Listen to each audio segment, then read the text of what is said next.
Entre políticos. Es un caso amplio de los papeles de Panamá. Va a seguir saliendo muchísima información. Conversaba con los panelistas antes de irnos en el medio de la pausa comercial, sobre la operación de Mossack Fonseca. Al parecer, parte del meollo del asunto no es la viabilidad o la legalidad de las empresas offshore. Lo conversábamos con Jaime Aristides Escuder y ustedes lo expusieron en sus comentarios.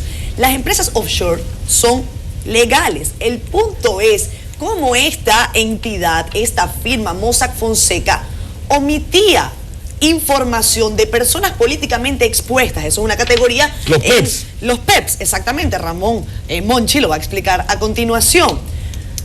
Si usted es un político de renombre y usted no puede justificar la cantidad de recursos en su país y aparecen fuera del país, usted tiene problema. Claro, ¿estoy en lo cierto o en lo falso? Claro que sí. Por supuesto. Eso es parte del asunto. Fuera, Catherine, y también aquí. Exactamente. Sí, sea público o no, si no lo puede justificar. Exactamente, pero en este caso estamos hablando de las personas políticamente expuestas. Por eso me refiero a los políticos. Hay más de 100 en funciones y fuera de funciones. También hay deportistas, también hay personas del espectáculo, hay artistas. Yo traigo esta pregunta a colación y no es casual. En el caso de España, Francia, Australia, Nueva Zelanda y el Reino Unido, además de Venezuela, todos esos países se han comprometido a investigar sus agencias aduanales a estas personas o a estas empresas que aparecen en el circuito de los Panama Papers. Nos preguntamos esta noche si las autoridades dominicanas, en el momento en que estas empresas sean reveladas, deben investigarlas. Me refiero a las agencias tributarias del Estado Dominicano. Es que a mí me parece que tenemos que mirarlo un poquito más amplio todo esto, señores. Yo insisto que el tema de los esquemas de organización patrimonial y sobre todo a partir del 11 de septiembre, señores, el mundo dio un giro en materia financiera, que el que no ha estado expuesto a ello no necesariamente lo conoce. Yo insisto, y decía fuera de cámara, que es más difícil abrir una cuenta en Panamá que en Estados Unidos, en un banco. Ahora, eso dista mucho de que usted utilice un testaferro o de que usted obvie una información y entonces la entidad financiera aún tiene que emplearse a fondo, porque todos los que hemos trabajado y trabajamos con el sector financiero sabemos que todas las entidades financieras también tienen oficiales de cumplimiento, que hacen su due diligence, lo que se llama en la banca norteamericana, knowing your customer, que es conocer tu cliente. Ellos también hacen sus averiguaciones y por demás existe toda una red de cooperación internacional para darle rastreo y seguimiento, no solamente a los titulares de las cuentas, sino también a beneficiarios ulteriores. En el caso de los PEP, señores, y se hablaba aquí en todo este tema de Mauricio Macri, el presidente de Argentina, en el momento en que abrió esa cuenta en Panamá, no era un funcionario público, razón por la cual no era un PEP. En el caso particular de las cosas que se han ventilado, como por ejemplo de uno de los seguridad del presidente Hugo Chávez, evidentemente que es una situación incómoda porque hay una presunción de que eventualmente pudiera manejar fondos públicos. El criterio de 10 años posterior a usted dejar de manejar fondos públicos es un criterio universalmente aceptado. Si usted ha pasado por, ha tenido capacidad de manejar fondos públicos, hasta 10 años después tiene que resaltar que usted es un PEP. En adición a ello, yo quisiera decir, señores, que aquí se le ha dado un golpe también mortal, sobre todo por la forma en que se han obtenido estas pruebas, que son muchas de ellas escandalosas, muy escandalosas, y es el tema del secreto bancario. Evidentemente que en muchísimas legislaciones el secreto bancario forma piedra angular de su sistema financiero, y esto no tiene nada de malo y no entra en contradicción con la información que tienen que los ciudadanos dar, y en el caso de los funcionarios públicos aún más. Señores, el velo societario y el secreto bancario son piezas fundamentales de todo esto. Lo que es grave, muy grave, desde mi punto de vista, insisto, es que el señor Fonseca haya tenido que renunciar a sus puestos oficiales, incluyendo la presidencia del partido oficialista, por estar vinculado al caso del presidente Lula da Silva. Bueno, Me llama la atención que Monchi dice que es un tema técnico, pero termina con un planteamiento político. Y político no, está procesado el señor Fonseca. No, simplemente procesado, eso no es político, técnico. No, pero fuiste tú mismo que dijiste al principio, en tu primera intervención, estamos ante un caso eminentemente técnico. Es técnico, procesado judicialmente. Pero tú renunció. Monchi, pero es que déjame hacer mi análisis, porque es que tú terminas con una valoración política. Pero bueno, eso es parte de muchas veces la forma de hacer los análisis con algún nivel de contradicción en lo que... En tal caso lo dije en el medio, pero no terminé con ello. Terminé con que está siendo procesado. Bueno, pero es tu opinión, como quiera decir. Claro, pero no al final. Bien, yo quiero señalar que el tema es que estamos hablando de un hecho que es sumamente importante para la ciudadanía, pero no para la ciudadanía de algunos países, sino para la ciudadanía del mundo. Estamos hablando de más de 11 millones de documentos, pero estamos hablando que ese fue el resultado de más de un año de investigación periodística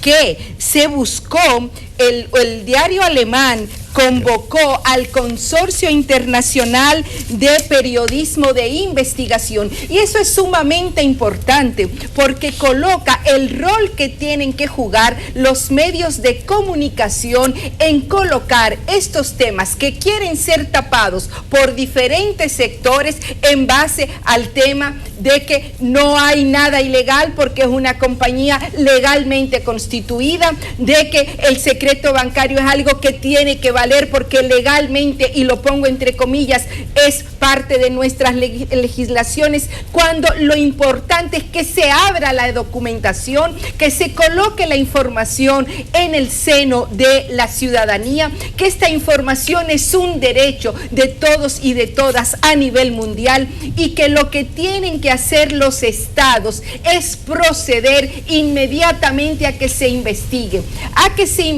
porque no todo lo que está en juego en este momento, en esta desclasificación de documentos, que no es ilegal, porque durante más de un año el diario alemán Süddeutsche Zeitung se pasó investigando y estuvo investigando, y eso es lícito, eso es correcto, investigar y colocar en la opinión pública esta información. Entonces, lo que tienen que hacer los estados, incluyendo el Estado dominicano, es proceder a que se realicen las investigaciones del lugar para que todo quede claro.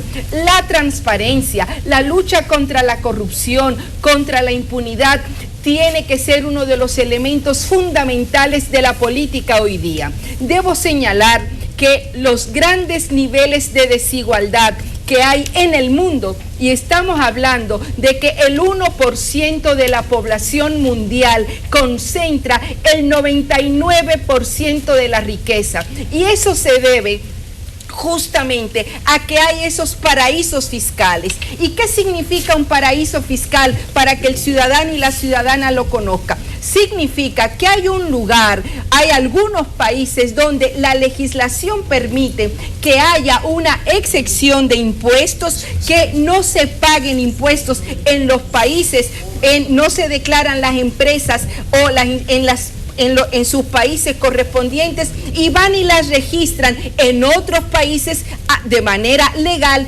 pero evadiendo impuestos en sus países que en definitiva tienen consecuencias para garantizar las políticas públicas y garantizar derechos en esos países. Por eso nosotros creemos que este tema de los paraísos fiscales, este tema de que se esté evadiendo impuestos a nivel mundial, tiene que ser investigado, y mucho más si hay políticos, deportistas, artistas y cualquier sector que esté involucrado en este hecho. Hay un tema fundamental, y es que hay que eliminar los altos niveles de desigualdad, hay que combatir la pobreza, y para eso hay que eliminar los paraísos fiscales. Miren, compañeros, yo creo como que tenemos que llamar un poquito a la reflexión. Están muy buenos sus argumentos, pero estamos mezclando una cosa por otra. O sea, que el que era rico, usted propone que ya deje de ser rico porque hay pobre. O sea, tenemos que tener cuidado con los planteamientos que estamos haciendo aquí.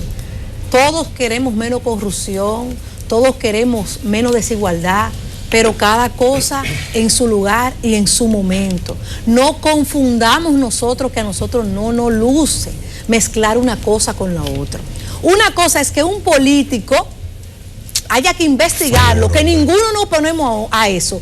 Y otra cosa es usted decir que hay que el secreto bancario hay que eliminarlo. O sea, que hay personas que han tenido dinero. Usted mismo, nadie quiere saber, que le digan que el otro sepa lo que gana, lo que tiene. Y más con las debilidades que tenemos en el mundo entero. Usted está haciendo un planteamiento que trae una controversia más complicada que el mismo tema que estamos tratando ahora. No podemos mezclar una cosa con la otra.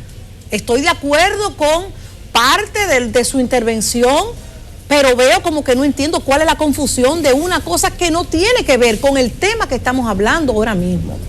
De que haya políticos, de que hayan artistas. Señores, los artistas se ganan su dinero. Hay muchos que duran 200 años componiendo una canción, pero hay 2 o 3 que de repente pegan una canción y se ganan millones de pesos, millones de dólares, constituyen una compañía y lo sacan a lugares que no es para evadir impuestos, porque ya pagan los impuestos, pero quizás menos impuestos por el dinero que tienen en sus países. Porque, por ejemplo, hay países como el nuestro, como otros, que usted por la cantidad de dinero que tiene que pagar más impuestos. O sea, eso es una cosa. Otra cosa es que usted pueda acusar de que un artista, un pelotero, que se gana su dinero, entonces ahora también se ha investigado, o tiene que decir cuánto dinero tiene y cómo lo tiene. Yo creo que si tenemos que transparentar las personas que hacemos vida pública, vida política, tenemos otros mecanismos a no tener que violar derechos fundamentales, como es la protección de la información. Lo que yo tengo por herencia, por sucesión, por partición, por lo que sea de mis bienes familiares, no lo tiene que saber el vecino, y mucho menos lo tiene que saber cualquiera que quiera investigar porque le dio la gana, porque estoy haciendo una vida pública. No, usted me cuestiona mi vida pública y usted investiga en caso de que usted entienda, para yo poder devolver para atrás en caso que usted tenga fundamento para hacerme una acusación. Pero no todo el que hace una vida pública, ni todo el que hace una vida política, tiene ni merece que otro alegremente quiera tacharlo como corrupto. Porque por estar tirando pronunciamientos al aire, por querer estar haciendo tantas acusaciones y tirar y pescar en ríos revueltos, entonces está todo el mundo metido en un saco que la mayoría lo que prefiere es ser malo antes de ser bueno. Entonces, cuidado con eso, que la ley es la ley, y no puede ser que los que más hablan de defender las leyes, de defender los tratados internacionales, de defender los derechos, ahora quiere que se violen los derechos porque todos tenemos que partir el mismo pan. Cuidado con eso, cuidado con ese planteamiento, que yo también quiero, igual que usted, que haya menos hambre en el mundo. Yo también lo quiero. Pero para eso trabajamos, para crear las condiciones de que todo el mundo trabaje y todo el mundo tenga derecho a ganarse y a disfrutar lo que se gana. El que lo hace mal hecho lo vamos a condenar y para eso está la justicia. Pero no nos volvamos locos haciendo planteamientos para confundir a la población. Sí, bien.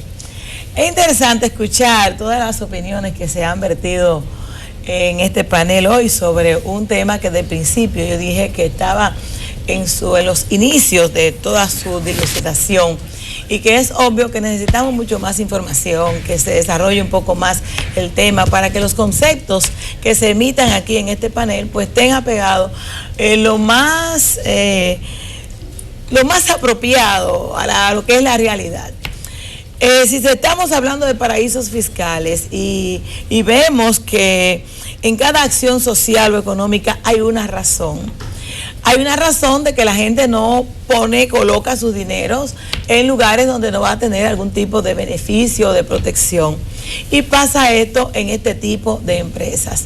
Pero hay por otra parte lo que es un desvelizamiento de un escándalo que se ha acusado, se ha dicho que es como algo fraudulento y que podría hacerlo con relación a las inversiones que tienen algunas personas de diferentes países y personas que se dedican a diferentes acciones en su vida social. Se habla de artistas, se habla de empresarios, se habla de políticos y demás. Para mí lo más interesante e importante de todo esto es de que si no hay que chistar, no hay que enojarse, no hay que molestarse, porque se trate de vincular una situación con otra en términos de la legalidad o no. aun cuando se ha planteado de que esas empresas no son legales. Pero no es si es legal o no lo que estamos estudiando aquí, es más bien si las personas que han invertido su dinero en este tipo de empresas, ese dinero está siendo blanqueado, si ese dinero tiene orígenes sanos o no. Y es la situación en la que precisamente nosotros tenemos que sentirnos abiertos para esa colaboración. Investigar, bueno, sí hay que investigar si esos recursos que tienen tales o cuales personas, 486 empresas dominicanas, pues ojalá y no haya políticos que no puedan explicar, porque el asunto en este momento sería un poco desagradable para políticos que pudieran estar teniendo una vinculación económica en este sentido y que no puedan explicar el origen de sus fortunas en lo inmediato. Por supuesto. Entonces, hay una situación. Yo no me siento tan optimista porque aquí en la República Dominicana no hay precedentes de querer investigar cuestiones que se denuncian, de que pudieran estar siendo cuestionadas, y en este caso es algo a nivel internacional. Aquí no hay los precedentes de que se investiguen las vinculaciones con Odebrecht, por ejemplo, con situaciones que no están claras, por ejemplo, el tema de Joao, el tema de Punta Catalina y de otros tipos de recursos, el mismo tema de los tucanos y cosas parecidas. Yo entiendo que es muy difícil que aquí se hagan investigaciones donde puedan caer algunos peces gordos, desvelizarse orígenes de fortunas que están involucradas en este tipo de empresas que son de fortunas, paraísos fiscales. Y hablando de fortunas, mira lo delicado que tú confundir o uno acusar libremente y desinformar la población, porque aquí hay políticos que no constan, que son de una trascendencia de dinero, que no pueden justificar y que no pueden explicar bien de decenas de millones de dólares que tienen su fortuna y que no necesariamente están en cuentas de la República Dominicana. O sea que la familia de los políticos, por ejemplo, del señor Abinader, que tienen decenas de millones de dólares, no están en la República Dominicana,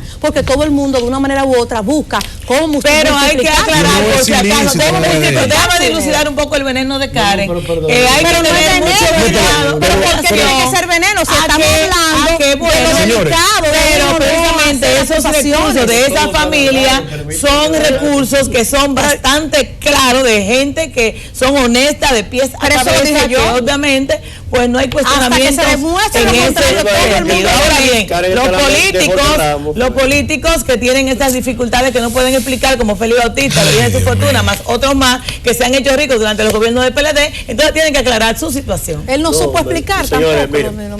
Profesor, lo veo. Y nadie tiene que decir que son fraudulentos. Monchi tiene ganas de hablar. Monchi está ahí. Y yo también. Y Guadalupe. Y hasta yo ahorita. Profesor, como no le podemos dar la réplica porque ya la profesora se puso. Es que desinformar no es bueno. Mire, por lo pronto mi opinión respecto a este tema es que cuando se toma una figura técnica del comercio y del derecho, porque esto es un término, el offshore, que combina áreas de diferentes disciplinas. Entonces usted tiene el tema económico vinculado, por eso aquí hoy veíamos a Jaime Aristizábal hacer una excelente exposición del tema, un economista con conocimiento de causa, Jaime, sobre todo, porque es una persona que conoce los temas, que es fundamental, la verdad, conocer los temas. Así es.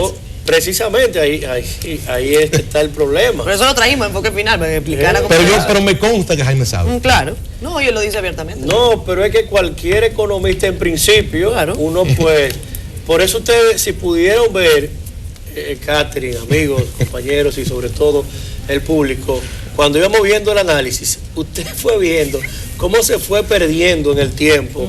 El economista que habló de la UAS, aunque no estoy de acuerdo con lo que dijo, porque dio una opinión no, había un economista, el director de la Facultad de Economía habló el politólogo también, mi amigo Freddy Ángel Castro, excelente figura de Boca Chica. Amigo en común. ¿Es de Boca Chica? Sí, claro, por supuesto. Todas las estrellas son de Boca Chica. Qué bueno.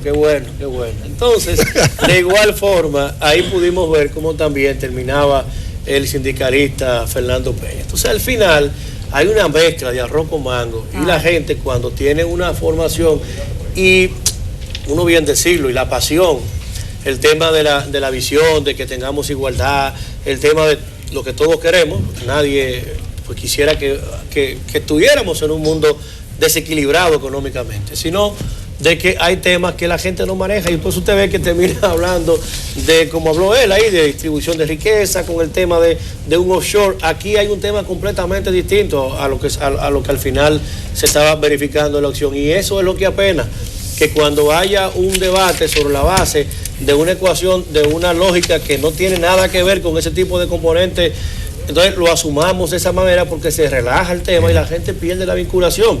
Al final, si tienen las autoridades que verificar eso, yo creo que sí.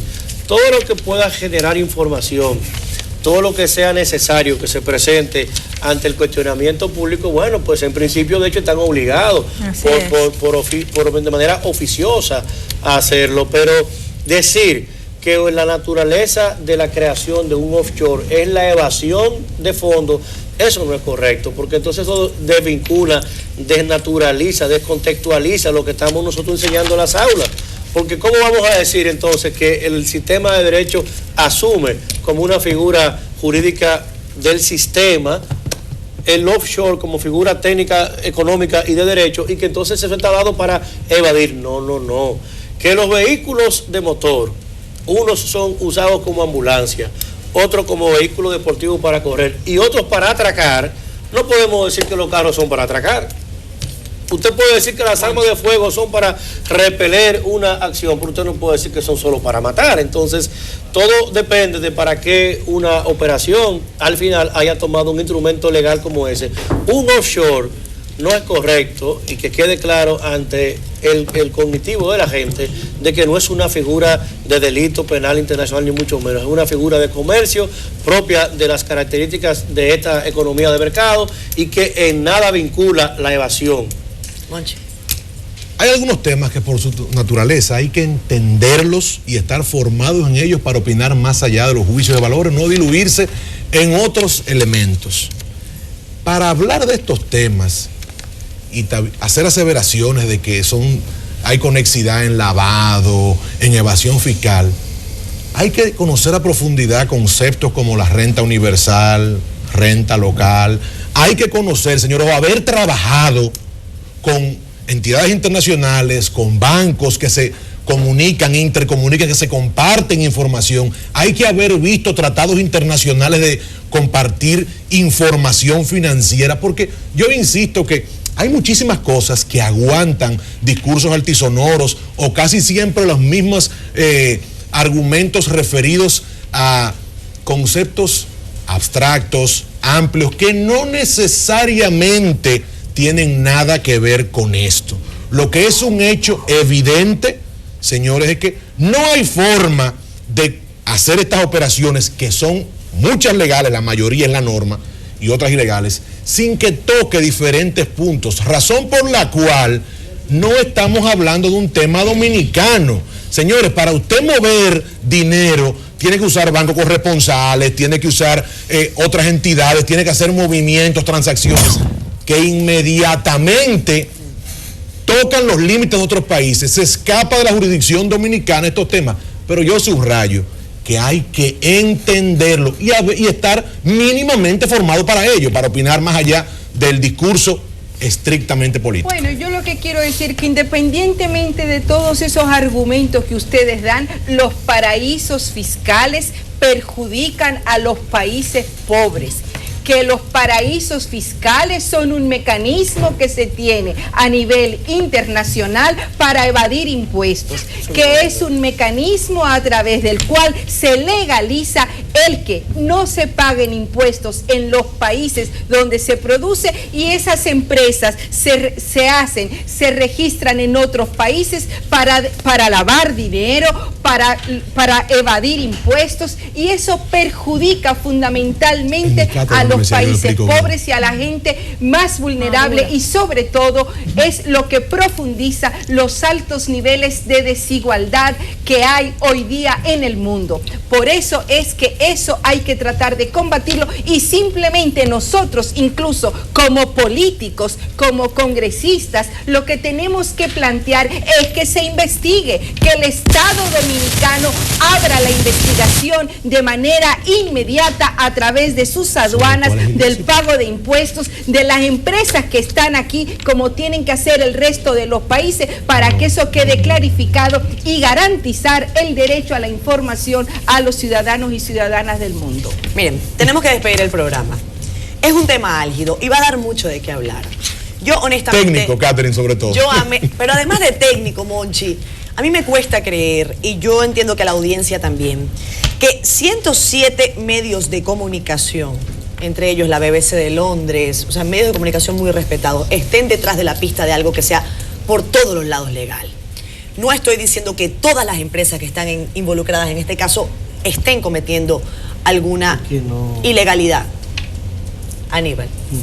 Lo que viene a continuación son una serie de documentos que no necesariamente van a hablar de malos manejos. Lo que sí puede hablar es de conexiones que no sabíamos que existían, que ya se están revelando. Gente que supuestamente no hablaba y ahora resulta que son muy buenos amigos. Eso es otra cosa. Eso es una empresa, señores, una empresa constituida en Panamá y que esta filtración incluye más de 40 años. Entonces es un tema que va a dar mucha tela que cortar. Dijiste algo sumamente interesante respecto a abrir el umbral del fondo. ¿Cuál es el siguiente? No necesariamente era ilegalidad del tema, sino, por eso has hablado de fuentes muy importantes como esa, porque genera información que importa saber, que genera la necesidad de que se investigue. Y obviamente un morbo ciudadano general, no solo porque sea ilegal, sino porque tú tienes una gran cantidad de información respecto a personalidades de todo tipo, porque hay desde gente que viene del arte hasta personalidades políticas, y la gente pues quiere saber, se quiere interesar y sobre todo de dónde viene, qué tienen, toda esa cantidad de cosas. Pero no, lo que pasa es que como la primera parte quizás se fue un poco muy puntual en condenar el offshore, como si el tema es el offshore. Entonces eso, Monchi, que es abogado. La premisa es inversa, es legal y se puede utilizar por legalidad. O sea, eso todo como bien lo has dicho al final, pero que no uno sentado parado aquí permita que se diga que el offshore es una figura jurídica utilizada para el lavado. Esperemos el deslizamiento de las empresas dominicanas. Voy con ustedes porque tenemos que despedir el programa, son las 11:02 de la noche. Gracias a ustedes por habernos acompañado como siempre.